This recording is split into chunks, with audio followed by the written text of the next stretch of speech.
Mr. Newhouse. Thank you, Madam Chair, Mr. Ranking Member. Chief Provost, thank you very much for being with us this afternoon. And also I'd like to thank you for your service and also the men and women that you have under you for the important work you do to keep our nation and our borders safe and secure. I'd just like to continue kind of the same ideas that, or the same subject anyway, that Chairman Lowy is talking about. In your testimony we have in front of us, you say that, and I quote you, "To be clear, these families and those posing as families are generally not concerned with being caught by the Border Patrol." And then further on, you go on to continue, smugglers are exploiting this dynamic. So I would concur with what I've seen at the border. I've been to the southern border and toured some of your facilities, and was talking with some of your folks, enlightened to the fact that there's a lot of incidents, at least suspected incidents, of non-biological children being used to help people cross the border illegally due to the Flores settlement that's in effect. In fact, I've witnessed myself several kids being brought in that some of your people suggested that they thought they recognized those kids from being used in previous crossings with different people. And so I just want to confirm you're aware of this as going on at the border. Yes, sir. That is. Border Patrol alone has identified over 5,600 fraudulent families.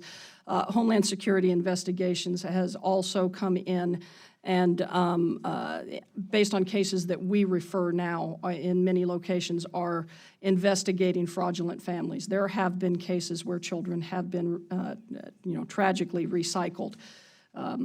Smugglers are taking advantage of these children. They are taking advantage of the families that are coming across, and they are making money off of these people and putting their lives at risk. Madam Chair, I'd ask unanimous consent to enter into the record. I have a story from the Washington Examiner that's titled, "DNA Tests Reveal 30% of Suspected Fraudulent Migrant Families Were Unrelated." Just like to have that entered into the record. Thank you.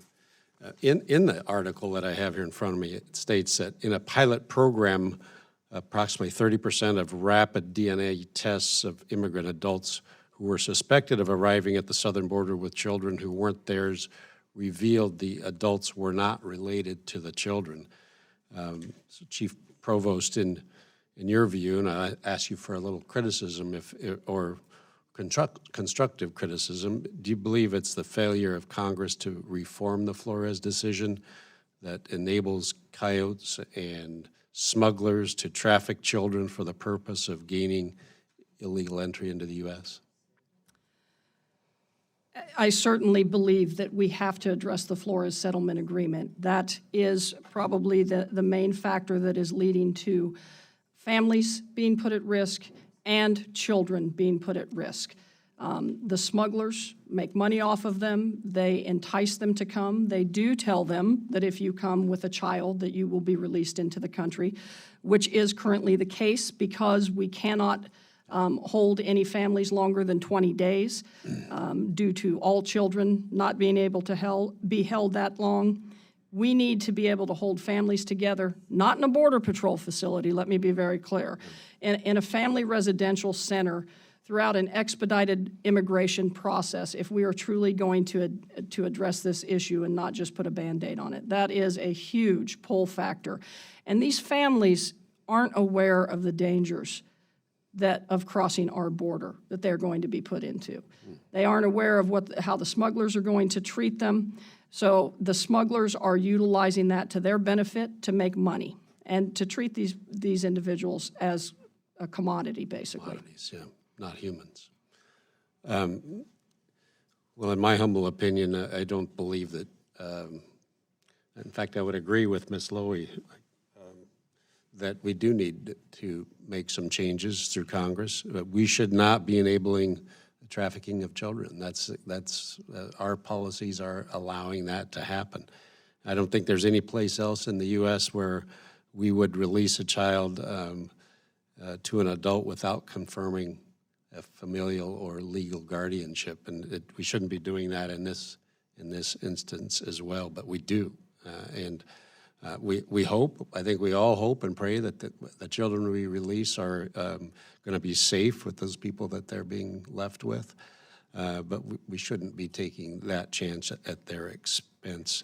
Allow these criminal acts to be happening. So I would hope that we could make some changes in federal law to make sure that you can do your job to the best of your ability, and that we can all be assured as much as possible that these kids are being taken care of. So thank you for your testimony today. Thank you, Madam Chair. Before I go to Mr. Cuellar, I want some clarification, because we are, concerned about any fraudulent families whatsoever. But is my understanding that the report that was just mentioned, where there was 30% fraudulent, that was 30% of a subset